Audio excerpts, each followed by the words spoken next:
2026 সালের এই গ্র্যাজুয়েশন সমাবর্তন অনুষ্ঠানে হাজির ছিলেন মুকেশ আম্বানির পত্নী নীতা আম্বানি এবং অনুষ্ঠানের প্রধান অতিথি তথা অলিম্পিক পদকজয়ী ভারতীয় শাটলার পিভি সিন্ধু।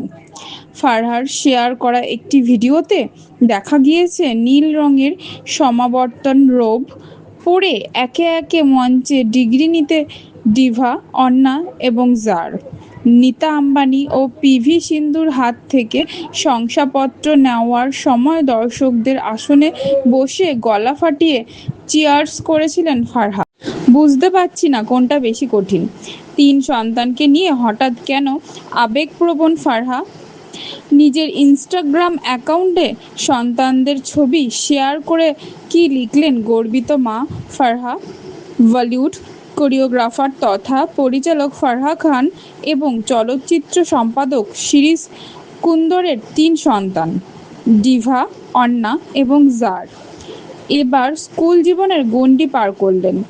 মুম্বাইয়ের ঐতিহ্যবাহী ধীরুভাই আম্বানি ইন্টারন্যাশনাল স্কুল থেকে অফিসিয়াল গ্র্যাজুয়েট হলেন তারা।